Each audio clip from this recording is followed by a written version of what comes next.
Hay mga kalulu, isa sa mga legendary na nagtitinda ng ulam dito sa kahabaan ng Rivera Street, Tondo, Manila. Dahil sa halagang 10 hanggang 25 pesos, matitikman mo na ang iba't ibang klaseng putahe ni Mang Jun. Nagtaas na nga bilihin si Mang Jun, ganun pa rin ang presyo. Mang Jun, nagmahal na bilihin pero yung tinda nyo nagmahal din ba? Hindi pa naman. Hindi pa naman, Oo. ganun pa rin yung presyo niya. Oo, parehas pa rin. Sa 3 dekada niyang pagtitinda ng ulam, talagang tinatangkilik at binabalik-balikan ng mga tao. Halos 3 dekada na eh. Yung 3 dekada na. Kaya hinahanap-hanap dahil sa mura na, masarap pa. Na kahit wala kang pambili ng ulam na unlimited, pahingi ng sarsa. Ano, gusto mo bang matikman ng legendaring kainan ni Mang Jun? Tara, puntahan na natin. Mang Jun, nagmahal na bilihin pero yung tinda nyo nagmahal din ba? Hindi pa naman. Hindi pa naman, Oo. ganun pa rin yung presyo niya. Oo, parehas pa rin. Okay, tulad ng ano yung mga tinda nyo ulam na available ngayon, Mang Jun? Meron na kaming atay balon-balunan na may itlog, apritada, paksiw na bangus, Yun. munggo, sampulang. Yun, yung pinagmamalaki ni Mang Jun na 10. Oo, Ito, Mang Jun. Meron tayong kilawin labanos, Wow, magkano yung kilawin na bangus? 25, 25 pesos lang. Mm. Wow, napakamura. Itong paksiw, 30. 30 pesos. Meron Tapos, tayong talong na may bagong, na may sili, magkano Mang Jun? 25. 25 pesos. Tortang giniling, 25 din. Wow, napakamura talaga ang kinyan dito, Mang Jun. Gaano na kayo katagal dito, Mang Jun? Halos 3 dekada na eh. Yun, 3 dekada na. Na pang, mga anak nyo na, Oo. Kapagtapos na. Oo. Ganun na katagal, Mang Jun, no? Ito, Oo. Mang Jun, ano to?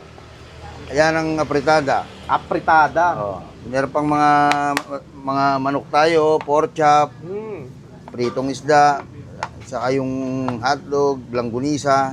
Dami. Meron tayong mga bigol mamaya. Marami pang di naluluto eh. Binagoongan, teriyaki, saka sinigang na baboy mamaya. Bagong Sinigang na luto. baboy. Magkano Oo. naman yung sinigang na baboy? 30 lang. 30 pesos sinigang na baboy. Wow, napakamura talaga ang tinda nyo dito, Mang Jun. Yun, no? At tuwing ano oras kayo nag-open tsaka nagsasara, Mang Jun? 11 ng gabi ang umpisa hanggang alas 8 ng umaga. Yun, 11 ng gabi hanggang alas 8 ng umaga. Saan po yung exact location nyo, Mang Jun? Antonio Rivera. Pagka papunta sa kanto ka manggagaling, papasok rito sa may Novo. Pero pagka doon ka naman sa Abad Santos, Kirikada. Okay. Sakop pa rin ito ng Tondo. Tondo. Yun, Tondo pa rin to. Ayun mga kalulu, nandito tayo sa kahabaan ng Rivera Street, Tondo, Manila. At nadaanan natin isa sa mga legendaring kainan dito ni Mang Jun. Nagtaas na lahat ng presyo ng bilihin pero si Mang Jun, ganun pa rin yung presyo ng mga ulam niya dito. Tulad na itong munggo nila, 10 piso pa rin Ayun sarap naman, 10 pisong munggo. Ba natin? Yung munggo ni Mang Jun yung masabaw, kala mo yung lutong bahay, parang luto ng nanay mo, parang ganun yung munggo ni Mang Jun Masarap na may kasamang kanin. Ayun. Ang kanin nila dito, 10 piso lang. Sarap. 10 pisong munggo. Busog ka na, 20 pesos, makakakain ka na dito. At meron din si Mang Jun dito na kilawing labanos 25 pesos lang. Kaya sa mga mahihilig sa labanos dyan, pwede nyo tikman to.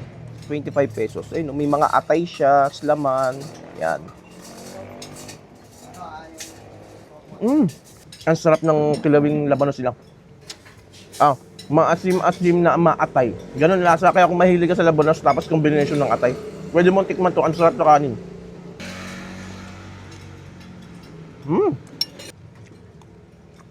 At meron din si Mang Jun dito ng binagoongan Ang kulit ng binagoongan niya, manok tsaka baboy, combination siya. Kita mo naman. Magkano to? 25 pesos pa rin. Napakamura. Lahat ng bilihin nagtaas na. Si Mang Jun hindi pa rin nagtataas. Yun, Ito yung manok niya. Ang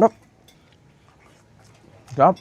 Spicy na malinamnam, combination ng baboy tsaka manok. Ang sarap ulamin sa kanin. Ulamin sa kanin, masarap. Yun,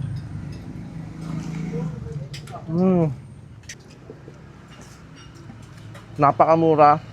Masarap pa yung mga ulam nila. Kita mo naman, gano'ng karami kumakain na tao dito. Balik. Kita mo naman, di ba? Kaya mabilis din maubos yung mga ulam nila dito.